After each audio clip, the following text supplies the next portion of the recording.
Yes, sir. Very good evening. Hello, sir. I'm audible. Am I audible? Please go ahead, Palni.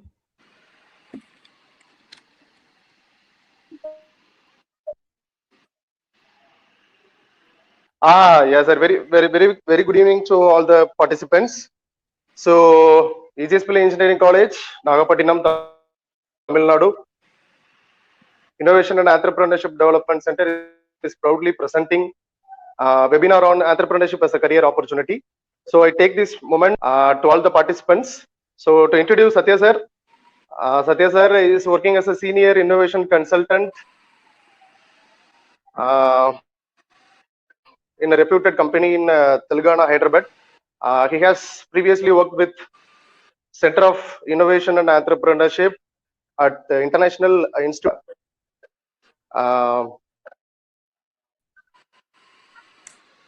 Good amount of experience in promoting innovation and entrepreneurship with CAE, IIIT, and also with his new company now.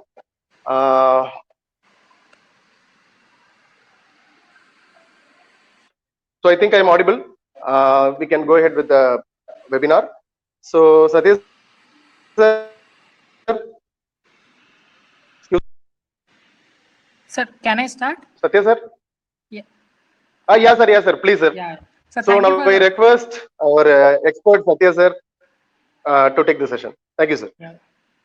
So thank you, sir, for the warm introduction. Right, it's always pleasure talking to young engineering student. So before we start or move ahead, so I published a poll. Just want to see that what actually student wanted to pursue, so that I can shape the my talk with respect to their need. So probably we'll spend another like 30 seconds for the poll.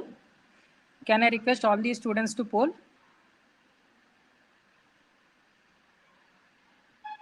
Hello. Yeah, sure. Yeah, sir, please, sir. Yeah. Sir, probably like 30 seconds or something, like we'll wait for everyone to poll.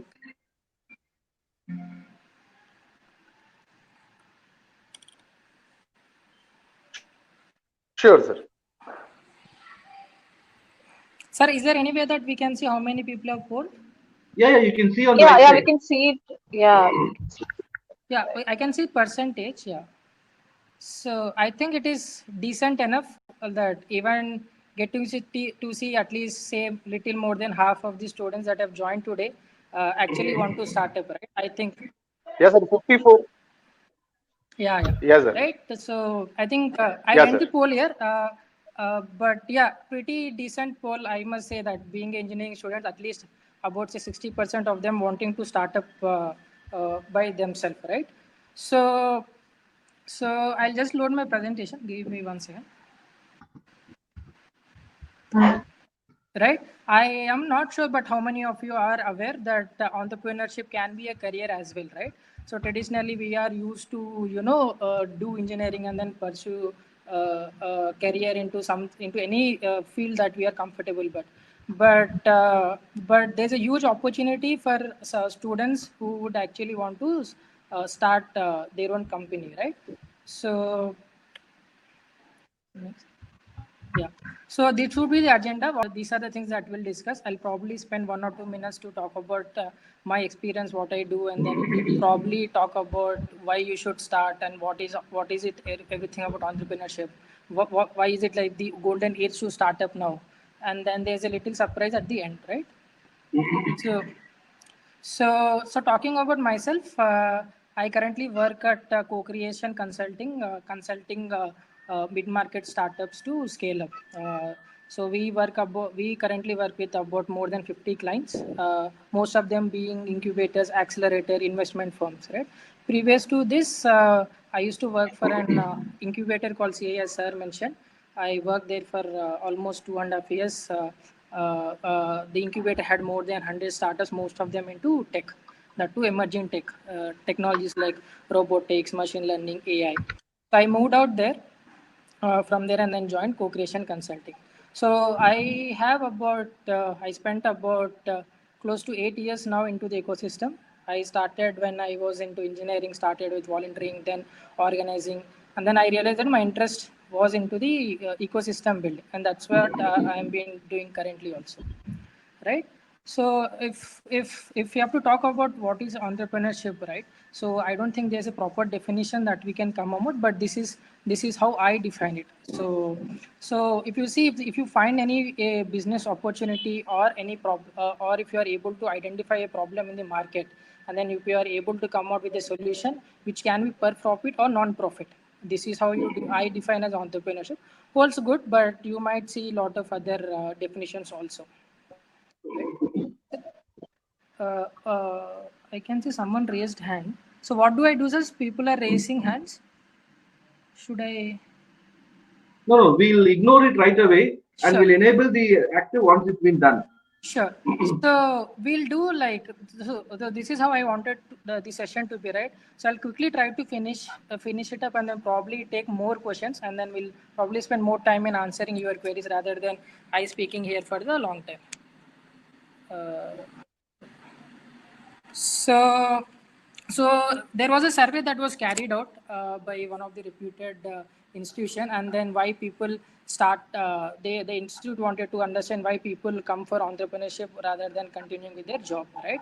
So these are the top 5 factors that influence people to start up at some point in their career, right? So majority of them being like not having job satisfaction, people don't find right job, or they feel that they're underpaid, or they don't have independence in the institute that they work, or the lot of organization that you see talk about innovation, but when it comes to carrying out innovation, you see that not much of activities being happening even today in most of the corporates, the big corporates that are out there, right? So these are a couple of factors. I'm sure there are a lot many for the founders to actually come into entrepreneurship, right? So these are a couple of one of my favorite quote that I pulled up here, right? So the majority of the people, right, want to start but they don't start, right? So the only secret of getting ahead is by getting started. So the only intention to put up the quote here is to to indicate, and then or probably to stress upon saying that a lot of people think of starting up their startup, but the most of them would be in the idea stage or thinking of idea, but probably they are not in a stage where they can take risk, or or they get stuck at some point, but they don't get actually get going. So things will move only if you start doing and or pursuing the entrepreneurship. So right, just to give you some stats, there are about close to 30 or thousand startups as on Feb 2020. The number increases about anywhere between 7,000 to 8,000 year on year. So if you see if you compare from last 7-8 years data to the current data, you'll see a lot of startups that are starting up, which means that there's a lot of scope in India itself that people can actually start up, right? So if you see, this is amount of funding even during the COVID time, there is close to about 4.1 billion of funding that happened in India in the first quarter of 2020 itself, which is about 12% higher when we compare to the 2019 quarter one, right? So if you see that if you observe, I did not put up much of the information, but if you can Google, you'll understand that there are a lot of private equity investors, not within the India, but lot of external investors that are interested to invest in Indian startups because of the various factors that we'll discuss further, right? So do not worry that what if I start something, but I don't find is there a possibility of investments or not. So now the ecosystem is so strong that if you are building the right startup, you have lot of opportunity to raise funds, right? There are grants, there are internal VCs, there are institutions funding, there are external players also who are ready to invest, which means there are people who are ready currently to take the risk of investing into a startup, right? So why is it the right time to start? So I named it as a golden age, right? There are a couple of reasons why this is the right time to actually for students to pursue entrepreneurship as a career, right? So if you see the ease of doing business, right, for the first point, we stand somewhere between like 62, I exactly don't remember, but around 62 or 63 rank is what where we stand among the 190 countries. And if you see, we are consistently dropping that rank, in the sense like we are improving year on year. Will be among the world's top 10 countries that have consecutively worked upon bettering the rank, right? So if you understand this, a lot of the compliances part of starting up, or the taxation, or registering a company, or many other aspects of doing that you require to do business, government has spent a lot of time in reducing all those efforts, which means that government wants to focus on building this startup rather than to spend a lot of time in other compliances issues, right? That's the first point.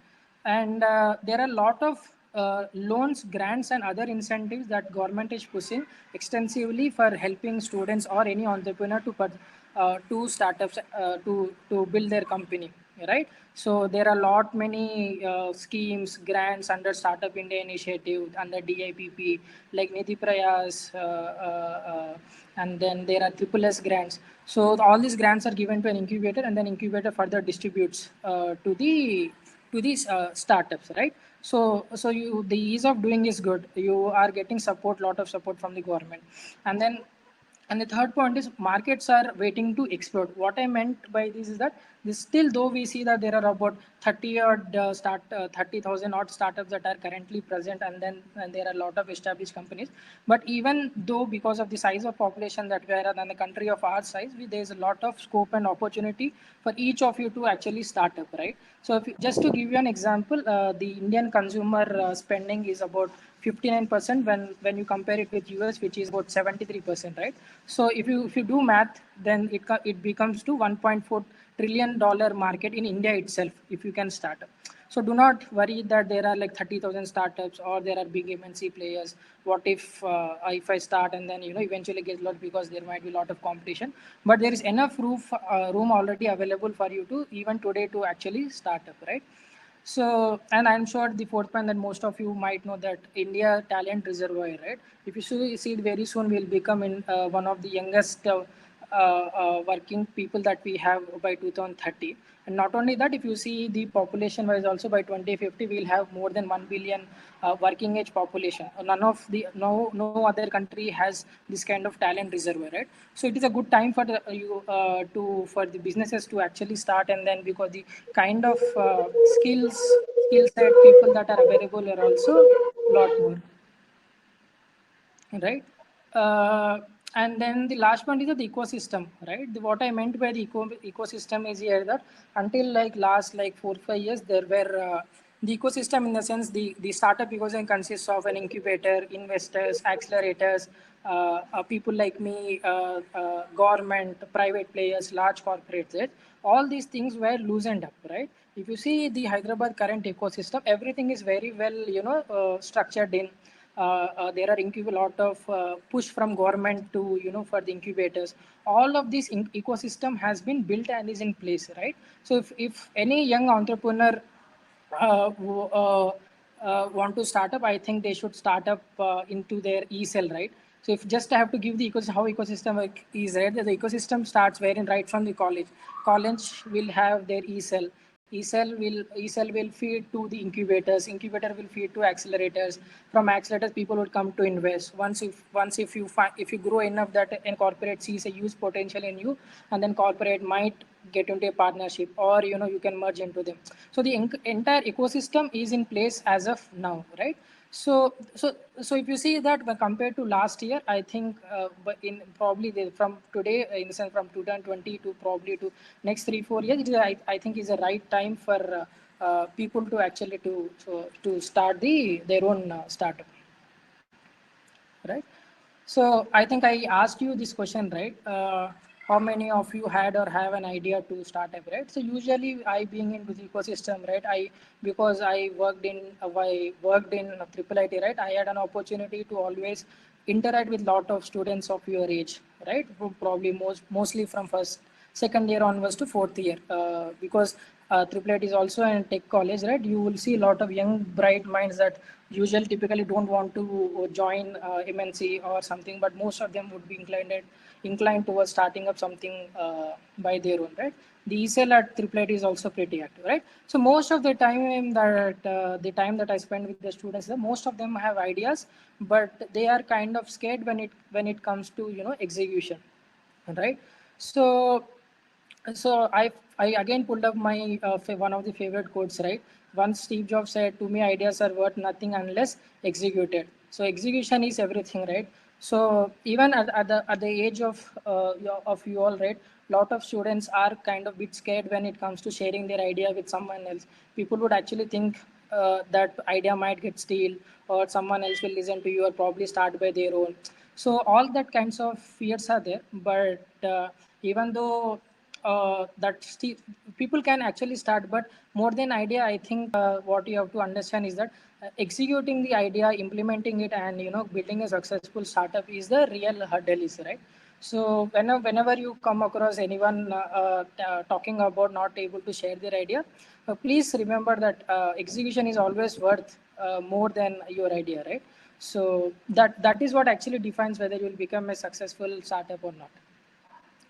So, so I didn't wanted to actually talk about the entire process of how you do it, the typical startup journey that you go through, right? I wanted to talk because there's a lot of enough material that is already available. I think you can just Google up, and then there are a lot of models that will come up, right? So usually so more or less 80% you'll see the same thing, right? You will first identify a problem, then you ideate, and then you validate, and then you build a POC, and then you try to see it how you go to GTM, and then you plan for your growth and scale, and probably eventually go for an IPO. So probably your entire life cycle falls into this. I think there is enough material that is already available on these things, right? But what I wanted is that because I interacted with a lot of students, I wanted to spend a lot of my time talking about the mistakes that a lot of students at your age would go through. Not only students are this, probably many people who are not very well connected to incubators or the ecosystem probably don't realize the problem that would face in future, and then blindly start up, right? So I would request everyone to actually, if you can make a note, probably we can share the slides also, but pay attention. I think the next 5-10 minutes would be very important for all of you. So most often you would see that you blindly come up with an idea that you see there's a opportunity or there's a problem which is being faced, and then you have some solution, and then I suggest don't directly jump on to solving the problem, or solving the problems, and like pursuing it as a business, right? So try to understand whether is it a must solve problem or not. So a lot of founders who have their ideas, they are very much emotionally attached to the startup that they are building. But the key is that you have to understand the problem or the business that you are building, whether is it a must solve problem, or people are okay if you don't solve that problem or not. So you have to do the first check at this point itself, right? Spend a lot of time in understanding the problem and not, like how many people have this problem, do they actually require a solution for this or not, right? What if you find a problem and the solution is also pretty good, but end of the day when you build a startup, and then you will not have anyone who will actually use your solution to solve that problem. So spend a lot of time in understanding whether it's a must solve problem or not, right? And then second thing that I come across very often is that though it's a must solve problem, pretty much you see a lot of requests from your potential target customer to solve the problem and all. Lot of people miss out on scanning the market. Like people, many of them don't do the market scanning or sizing that we call, right? So you have to spend a lot of time in understanding, like how big is the market, is it like enough market, is it like how big is the market, how many players are there, like is there any, what are the entry barriers that are there, should I go in and start my startup or not, what if I start, what kind of share that I can expect from the market. So spend a lot of time in understanding the market angle of it, right? The third point is that there are a lot of, being a founder, I think at anyone we would make a lot of assumptions at every point, right? This is a problem, this is a solution, I build it, and then people would actually use it, right? So try to make sure that the validation comes across every stage of your startup. It starts right from identification of your problem to POC to validating it, ideating, growing, and every time you have some or the other assumptions that are you have some or the other assumptions, right? So always make sure and put in efforts to validate all those assumptions, like how far the assumption that you have taken are true when it comes to market or not, right? Spend a lot of time. And then so assumptions, and if you mix it with innovation, right, I think you will have very less chances of failing, right? And the fourth point that I think this is what I think very recently that I discovered is that people will have the most of the founders will have pretty good startup that they build in, but they apply to a wrong use case, right? Say suppose what if you are building, say suppose you are solving a problem of students, right? And then say building a software for say just for students. Say what if you are offering the same solution to say 1 to 10th class students, or offering to a PhD students, right? There's a huge difference. So identifying the right use case, the solution that you are building, is it for first class to 10th class students, or is it for PhD, right? So if you see that there's a huge difference when you actually see. So at times, if you apply a same solution to a wrong market or a wrong target audience or to a wrong use case, you'll not able to see that you can make a lot of money, or there's not enough room. So identifying the right use case is also a pretty big challenge, and I think most of you all should actually focus on that. And then being so the entire talk is actually framed around ideation to actually starting up. So sorry for the call. So for founders, I think it is pretty much most often when you start, I think at a stage where until I think building POC and all you can manage. Once you are at a stage where you are building POC, I think it is a right time to actually to go move forward and then start building your team, right? So initial 4 or 5 people that you.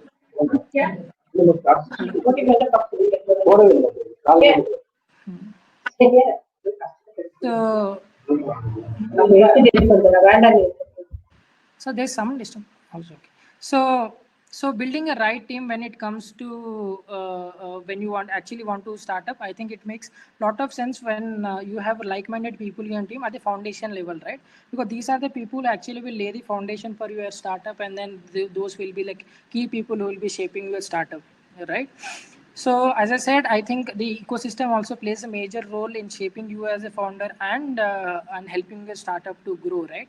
So be connected to the ecosystem in the sense like at least in the initial stage when you're starting up, say if you're starting up in a college, and be very much connected to the e-cell, the professors that are running the e-cell, and then try to see the established incubators that are around, and then go there, try to see that what all help that they can offer. There are most often like there are a lot of grants that can be given out to students. Try to see if you can get those grants. There are a lot of events that happen across, right? So try to see that how much you can get connected to the ecosystem, because it will open your eyes in terms of lot of ways, right? When it comes to businesses, how to start how to resting your company, lot of help that you can get from the ecosystem. So being connected to ecosystem is also very important, right? So a lot of people, right, at today's age miss out on or do not understand the power of networking or having a right mentor in their team, right? So irrespective you do the all the above things or not, but make sure that you are connected to right people who can actually guide you in terms of building or able to help you in terms of building your own startup, right? So I don't know how the ecosystem at Chennai is, but most often or not, you will see that there are a lot of people that are available in terms of ecosystem as mentors, right? So choosing the right person, a right mentor who understands you as a founder and your business is very key, right? If you're not able to identify right mentor, and then probably there are high chances that he might mislead, or says if you're not able to understand what you are building, probably give you wrong advice, and then probably there are high chances that you might not get succeeded, right? So this is it. So I think we'll whatever questions you have, I think we'll please note down. I think we have Aishwarya also on the call. I thought that having her would kind of give you a lot of perspective on. She's also a fresh engineering graduate of 2020. So you'll probably try to understand the hardship that she has gone through, right? So yeah, Aishwarya, are you there? Hi Satya, can you hear me? I can hear you. Yes. So I'll like I'll start. Ashway, you have to on your camera. Yeah, yes, sir. I will. So, yeah, hi everyone. I'm Aishwarya. So, before I start speaking about my own experience and the ordeal of having a startup, you guys must be wondering, like, why should I even listen to her? Like, she just graduated. So, like, what will she know? But let me tell you guys that I'm actually 2019 graduate, and I've received government funding for my project to develop the prototype. So I think more or less I've done one or two things right. So I think my experience will definitely be worthwhile for you guys and a validated experience and lessons learned. So before I explain how it's like to be an entrepreneur, I would want to like just share my own personal story. So as an engineering student, I was always actually into business. I was not a very techy person. I always wanted to start something. So right from like my third year, I was into the startup ecosystem. So I had like two more startups earlier before graduating, and they were like regular startups. We were just working with renewable energy and stuff. So my third year and fourth year were the times where it was like a testing phase and a learning curve for me, because I had to understand the essence of managing time between my education and my work. So I think there was a great learning over there. But that was more, I think that time it wasn't very serious, right? Because you're still studying, you feel like this is just another hobby or something. But right after graduating, where I had a very serious idea that I thought would be a disruption in every kitchen in every household, I think things got very serious and real for me. So I graduated in 2019. I had this idea that had to be validated before I can take it forward. And I'm just trying to pitch into every angel investor I can find, so that I need funding to develop my product. And luckily, I got this government grant that could help me develop my product and then, take it to the next stage. So what I want you guys to know is that being a student entrepreneur is very exciting and can draw a lot of attention, because people really jump in because you're a young person, and that you would also like obey to whatever they say, and like you would be more energetic, you have more time, you have less responsibilities at home. That all makes sense. But what you must understand is people are not going to be as understanding as they seem. Like, they won't see okay, you don't have enough resources, you don't have a strong team, you don't have your own savings to fund or bootstrap your own startup. So people don't really look into these aspects. The end goal that they look at is, do you have a product ready? Do you have a strong team? Did you bootstrap this? So I think what I would say as a student entrepreneur or an entrepreneur in general is, this is something that you must understand, that whether it's an investor or an outsider or a validator, people will only look at your final results, and it's your own struggle that's going to make or break the business. So how you manage your resources, how you manage your funding, how you manage your time, that's what makes the picture. So this is my own personal experience that I can share with. um, But see, I don't want to stop here. I really want to give you some takeaways that can help you with your own experience once you have your own startup. So, yeah, there's some serious lessons I've learned that I want to share with you guys. So, takeaway one is equilibrium. So, you guys know what equilibrium means, right? It's the balance. So, one thing that you have to remember after graduating is not just as an entrepreneur, but you're getting into the real life. So you'll actually know the real life problems, the work ethic, and everything. Everything's going to be new and exciting for you guys. It was for me at least. So I'm sure it's going to be exciting for you guys too. So what you need to realize is that don't get carried away. Like, stay grounded, have some balance between work, between your own personal life. Even at work, have some balance. Like, understand what are your priorities, like what should be done first, what is the right task to be focused on, what is the right approach to do. at the same time, always have someone that can keep track of your work, because it's easy that we feel like we have control over ourselves, but often we might get carried away here and there and we float in our own boats. So having the right balance between your time, between your work, between your equations and personal life is very much important. And it's very easy for people, for your fellow peers to say, oh, so you have a startup now and you're so busy and everything. But I think if you balance it right, and if you can make them understand that whatever you do is just still in the initial stages and it's a long way to go and you're going to give your best to maintain time here and there, I'm sure they'll be pretty understanding. So yeah, that's one takeaway. And the takeaway too is, as I told, you'll be entering the real world, seeing real world problems, seeing people change faces and everything. So it's about your resistance to stereotypes. So if you really want to be an entrepreneur, I want all of you to ask this question to yourselves. Am I ready to be a superhuman? Now, why would I call any entrepreneur a superhuman? Superhuman. It's because, see, if you join a corporate or if you get placed into some company or a startup, right? So what happens majorly is that you're already in a place where someone's always guiding you. But an entrepreneur is someone who needs to manage himself and a company. You need to run a big company in the future. So a superhuman is someone who needs to manage themselves first. So I think that's the biggest question you need to ask yourselves, and ask yourselves if you are mentally prepared to face any challenge, and if you're ready to do this by yourself. Because oftentimes, even though you have mentors and you have advisors and people who can guide you, still you're on your own. At the end of the day, it's your decision that's going to take a call.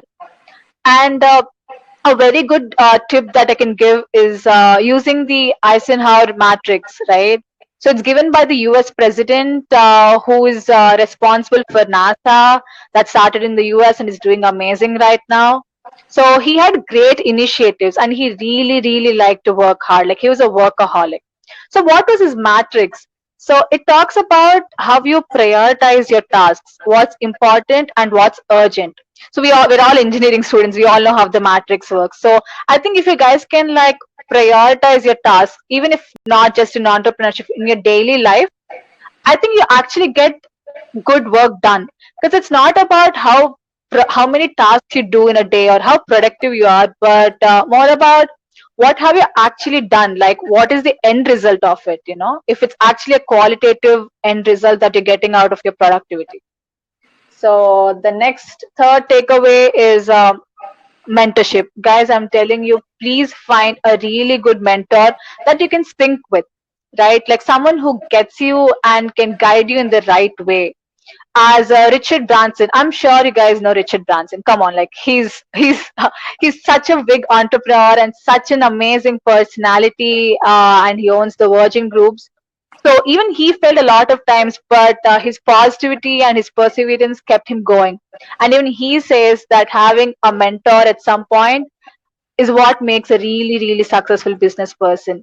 So I think having a great mentor at some point will definitely take you somewhere. And the fourth takeaway is the why not. So a lot of times, as I told you, people don't understand and people say, yeah, this is your situation, like you need to do something about it. Do not like settle to it. Like you don't have to settle down to the stereotypes or the typical answers or the conventions, right? Always try to find an alternative. I strongly believe that there's always an alternative to every problem and every situation. So that's what even Michael Dell said, the founder and CEO of Dell. So yeah, that's the fourth takeaway. And lastly, what I would say is, because since startup or entrepreneurship doesn't really have a definition, there's no boundary. It's boundless and it's so magical. Sometimes there are a lot of negative backlashes where people say, so you're just using someone else's money to, get your idea into reality. Yes, we might sometimes have to use someone else's money to get our product out there. But what you must remember as a founder is treat that money as if it were your own. That's when you feel more responsible and accountable to it, and every decision you make would be very much more qualitative and responsible versus thinking it's someone else's money, it's fine even if I don't pay them back, like it's not a loan, it's fine, I can just try experimenting. Please don't have that attitude, because you know when an investor trusts you and puts in money and puts in trust and faith in you, we must be very respectful to it, right? And when you're treating it as if it were your own money, actually make better and right decisions. So I think this would be the fifth takeaway. And yeah, so that would be my experience and my takeaway for you guys. And any questions, or if you have any interesting or funny facts that you want to share with me about what is your idea, or how you feel like, or how you want to know what I've done to actually get the grant, or develop my prototype, yeah, I'm free to answer. So yeah, that's about it.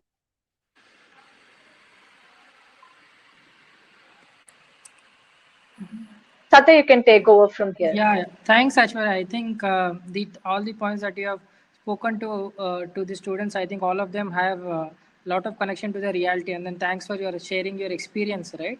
I think Yeah, people would actually be able to relate to all of them, right? Palani sir, are you there? correct. But I'll just put up my contact details, right?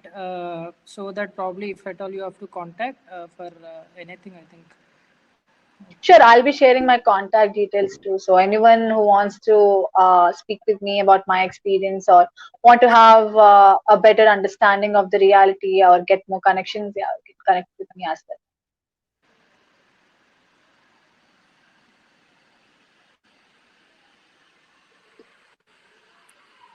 Palani sir, are you there? How do we say?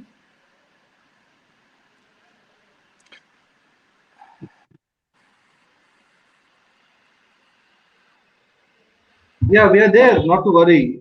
Sir, I think we are done with the presentation. I think we can open up for the questions. I think either I or Aishwarya would be very happy to share our own experience with whatever questions that people would have. For participants, if you want to ask questions, either you can put it on the chat or you can raise hand. The permission will be given to come into the process. And meanwhile, there is one question which has come up. Sir, So I'm just closing the presentation. sure, sir. The, I sure, sir. no, I've done. I've done. The question has come to Satya for you. The question is asking most of us are trained, most of us are being asked from or conditioned from the beginning that once you study good, you can get a good job. But now we are talking about something totally different, like entrepreneurship as a career, how it can be done. I think, sir, entrepreneurship is like probably once you start, I think there are a lot more skills that you have to acquire in the pursuit of the entrepreneurship. It's a never-ending learning that you'll go through, right? The biggest hurdle that people have to come over is to only to get started and get going with the execution, right?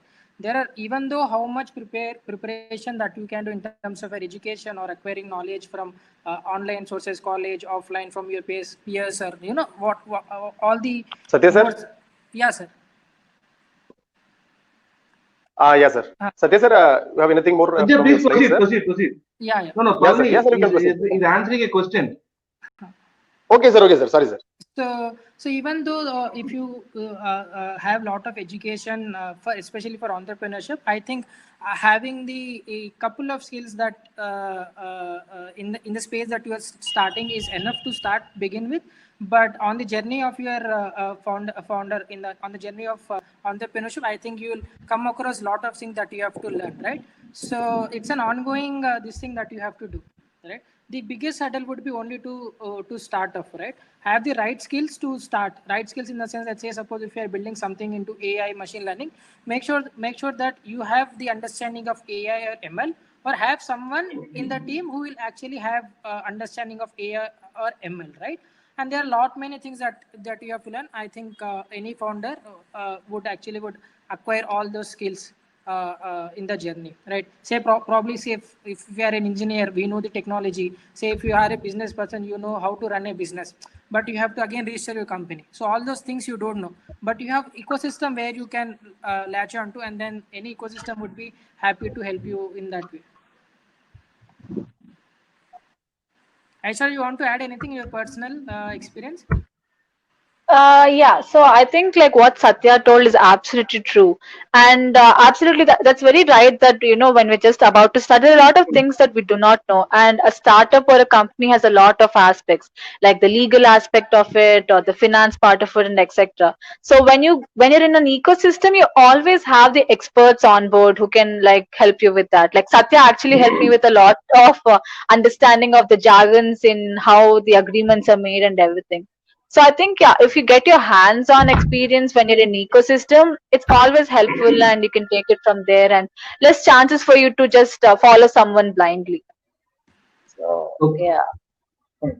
The other question is to Aishwarya. Aishwarya, the question has come up. It is Okay. easy to start a business, but it's very difficult to run. So, what are the challenges you are facing after the product development to make it commercialized or marketable? Absolutely. I think someone's just speaking my mind. That's very true.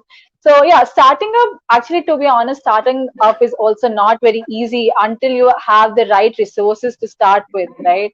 Because for me, like being a hardware startup founder, money is really, really crucial. And for the physical help, I luckily got a grant, and cracking a grant is really not easy. So I think starting was also pretty rough. But okay, talking about the current challenges after the product is funding. Funding is really, really a big challenge for us to crack because you need to find the right set of investors who can sync with your domain and actually understand your product better and understand the problem statement and then actually give you the funding. And current, I mean, also speaking like very respective with the current situation with the COVID situation and the upcoming recession, most of the investors actually take a backbencher. So I think right now what I would suggest like anyone who's facing this challenge would be is to look for other sources. Like I wouldn't suggest a loan or something, but still go for like government seed fundings or any ecosystems fundings, or there are a lot of programs and challenges that you can win the cash prizes and still go ahead with marketing your product or running some pilots. So this will be the first challenge, the funding part. The second is, as Satya told, build the right team after your product is done. Finding the right talent. So being a startup, not a lot of good experienced ones would be interested because what about their job security? So I think this is another way where you'll have to make the best win-win deals with people. To have the expert on board because you can't just have like mediocre talent in your team. Your team needs to be really strong and robust. So getting good quality talent and funding are the major challenges when you have to run your business because as important as product development and then marketing in future or expanding is, I think right now like if you're just done with your product, funding building a team is like very, very difficult and I would say a little more challenging. But definitely have alternatives that can work out. So I think, yeah, that would be my biggest challenges right now, considering the COVID situation. Thank you, Aishwarya. There's another question which has not been addressed to anyone. So I'm leaving it Okay. open, both of you, to anybody can take call.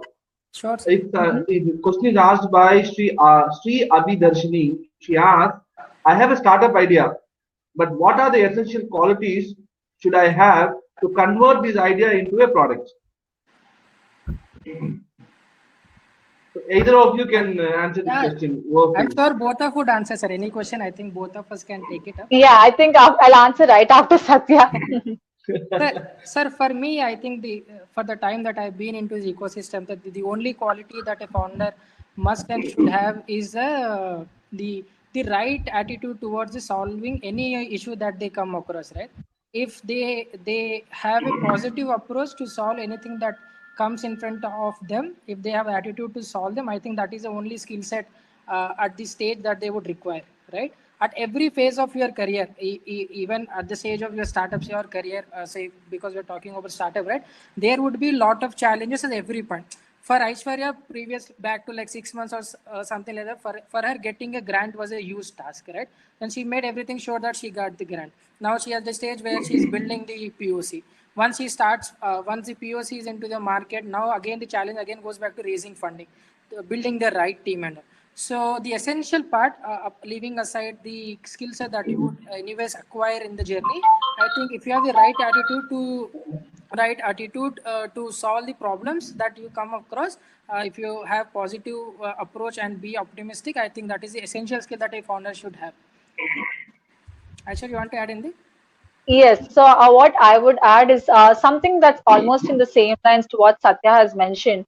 So yes, absolutely you need to have the right attitude and an open mind for the learning curve, right? But what I want you or anyone who's up for entrepreneurship is perseverance. Like you must not give up, or you must not settle down for a no. You should always see for alternatives. As Satya was saying, like having the right attitude to come up with solutions for every challenge. Yes, sometimes there might be situations where you really can't find a solution. I think there's an absolute no. Sometimes you must accept there's a no, but I think most of the time it's about your perseverance to get it done. If you can't get a model getting done, or if you can't get the prototype getting done, you have to always find a way to do it. So I think perseverance is the biggest asset a founder can have. And also what Satya has mentioned, like in his presentation, that Steve Jobs was saying that execution is really, really important, right? So I think perseverance will make sure that you have grand scale execution. So yeah, that's what I would add. Great. And the other question which has come up is from Rachakonda Ranjit Kumar. He says, how far is it advisable to go for a public funding instead of government or a personal loan, bank loan? So public funding in the sense like what is it? I believe it could be shares. Maybe he means crowdfunding, I guess. So Maybe there are two aspects, sir. So one can be for, crowd for funding, or it can be an IPO issuing, right? I think going up to the stage where issuing IPO is, I think it's a long journey that a startup has to go through. But otherwise, if we consider, I think there's a process that, because I work for an investment network, I think I'll tell you about a process. If you follow that, I think it will help you in your journey of building your own startup. First, it is very important to look for the incubators that are out there in the city, or it can be within the city or across India. There are a lot of incubators having lot of grants from the central government lying with them. It can be agriculture, it can be tech, it can be hardware, non-hardware, can be pure business. I think there are a lot of different schemes, right? So once you have the understanding of what kind of startup that you are building, so go out and then try to find out what are the incubators that eventually give services in the domain that you are starting up, and then look for the funds that are available in the same sector. Once you identify that, identify the funds, go approach the incubator. Then there are typically there are certain criteria that they lay out. If you meet those criteria, I think you can get the grant. Once you have that grant, why I suggest to go with grant is because you don't have to give away any equity, right? It's a government grant. So every grant has their particular objective. For say Nidhi Prize that Aishwarya got, it requires from ideation, there's a mandate that from ideation she has to build a POC with the money that she has gotten, right? And there are a couple of other funds which will give. So Aishwarya got about like say 10 lakhs or something. So there are above grants which are about starting from 25 lakhs to 50 lakhs. So every grant has its own this thing. So once you have that, then go for the people, investors that actually invest in the early stage startups. Once you have that, I think then you eventually raise Series A, Series B, Series C, and then eventually you go for IPO. But there's another way also. But if you feel that there's a unique idea that you think that there is a target segment that is ready to adapt it, I think going for crowdsourcing is also a good option. So people would actually give you money to build the product. So you build the product with the money you have gotten and deliver them. So, but yeah, so there are a couple of stages before you go out and actually go for public funding. Okay, the same person has asked a question again. Sure. Can you throw some more light on crowdfunding? So, sir, for crowdfunding, if I have to break it down, I'll tell in much simpler terms, right? So there are crowdfunding platforms that are there. So you run a campaign on there, saying that, say suppose, so I'm not getting in. Say suppose this is a smartwatch I'm building, right? So say suppose if I am able to convince people that this would be a breakthrough technology, or it can be a breakthrough or non-breakthrough, right? There are people who are called like early adapters, or are people who are can actually use the products, new products, try it, test and out, right? They're called early adapters. So people like early adapters can actually come and then fund for the product. So basically I put up my product there saying that this is what I'll build you and this is what it costs you. So people interested would actually fund you, in the sense give out money. So you take their money and then build the product. So you list only your concept on the crowdfunding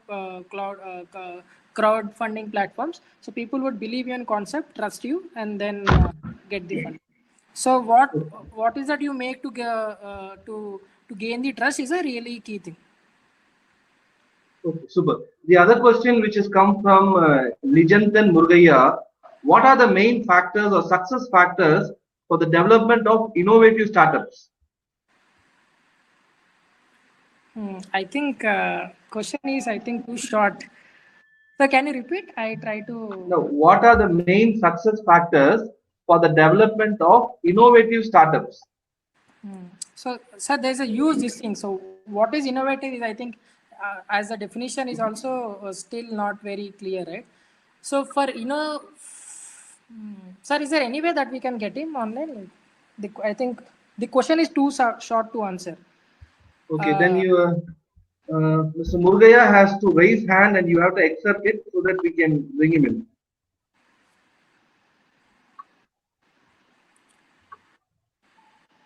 Okay, so meanwhile, the other thing is raising.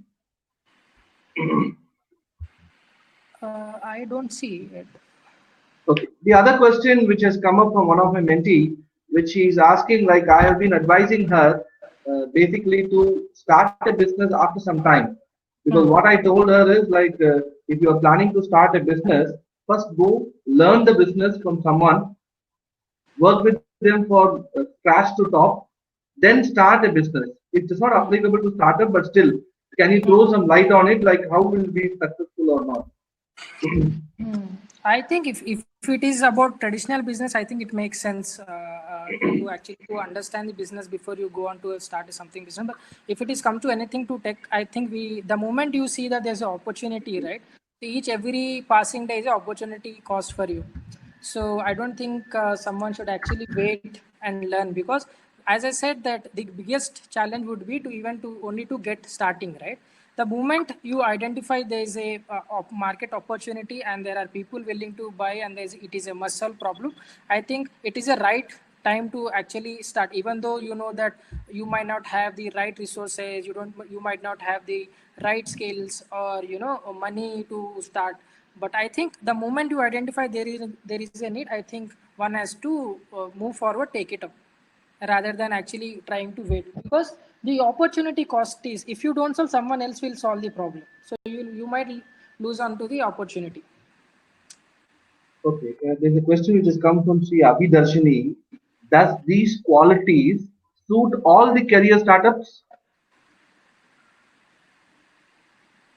Does these qualities, in the sense the what I and Aishwarya were talking Yeah, about? both of you were saying. Sir, I think there are like lot other than what we have spoken, but I think these are the pretty critical ones. I think any would actually possess, right? See, sir, one thing that all of us have to understand is that lot of investment that happens at early stage happens into the founder, not the market, not the idea, not the possibility, right? So anything that early stage investments are getting incubated at early stage incubated, everything happens believing the founder itself. So someone will believe a founder capabilities and then only invest, right? So there are many things that they have to learn on the way, but I think having perseverance and the attitude to solve the problem that will come across are the key ones.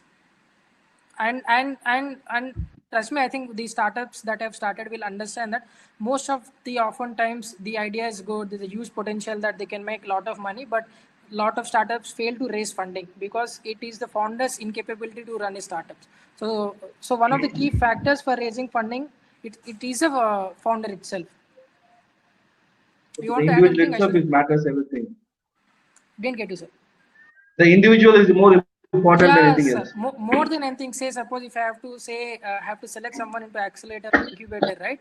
At every stage, you will see a lot of interviews that happens on the founder itself, the founder's qualities, how he is reacting to situations, his capabilities, his skill set.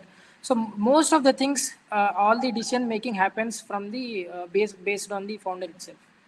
I think Aishwarya might have something to add because she go Yeah, through a I lot of mean, pitching.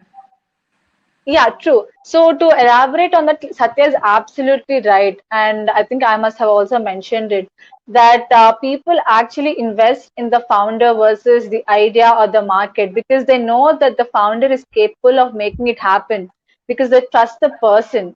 So even if you look at any TED Talks or any investor talks, they do mention that they actually focus on the person and their capabilities and their abilities to do anything. So absolutely, that's true. And so if you ask if these two qualities are the critical ones, are these enough for any startup? Well, yes, because the thing is, Satya and I, whatever qualities that we mentioned are very generic. They're not like specific. If you ask like a very techie question, or if you're very asking about a very domain specific question, then probably it can give you a more specific quality.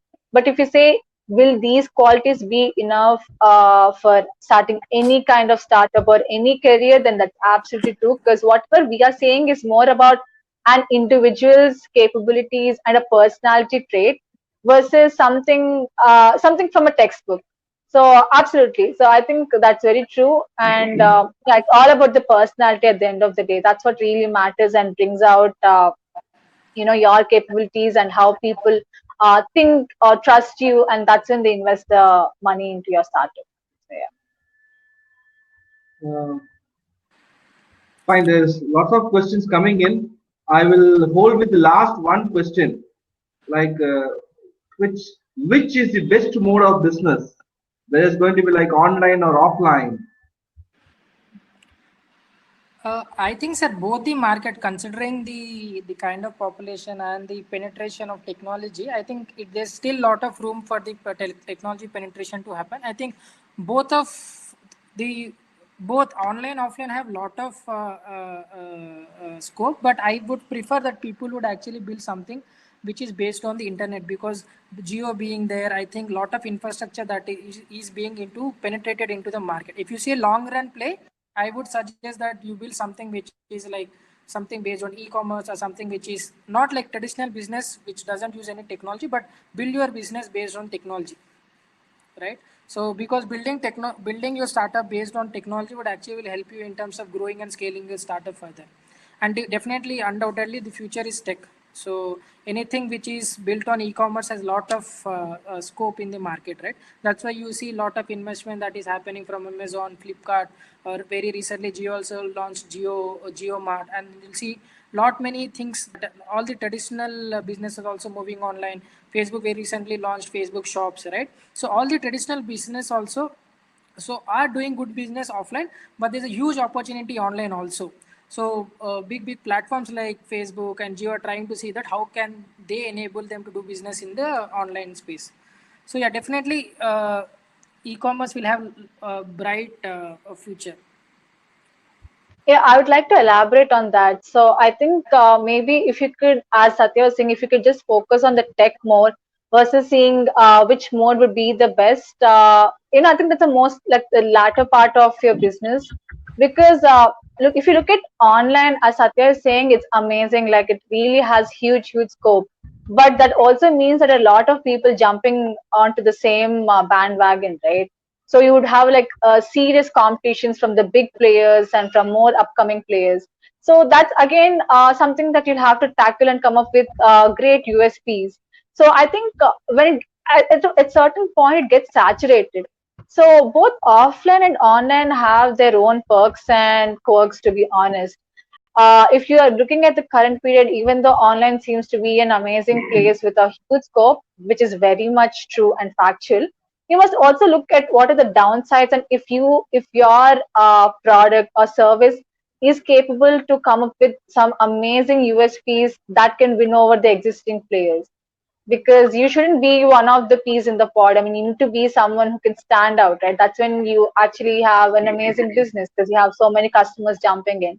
So I think if you can examine both the situations and see what works best for your service and your product, I think that's more suitable for your business. So yeah, that's what I would suggest. Yeah. Thank you for your program. I'll request Palani to take over. Palani, are you online? I think Palani is having some issues with the thing. Thank you very much for your presence and sharing your experience. In fact, we should thank Satya for bringing Aishwarya also along with him to a fresh, in fact, a fresh graduate coming out, starting the business, product, everything has to be done properly. And Aishwarya, thank you very much for sparing your time and sharing your experience. Thank you very much, both of you. And participants, please stay here for a minute. We will be redirecting you to the certificate link. You can start taking the certificate links. We already redirected it. So if you are not able to reach anything, please confirm. And thank you very much, both of you. And we'll call up and thank you. Bye. I'm just closing it. Sure, sir. Thank you so Thank much. you. For talking. Bye.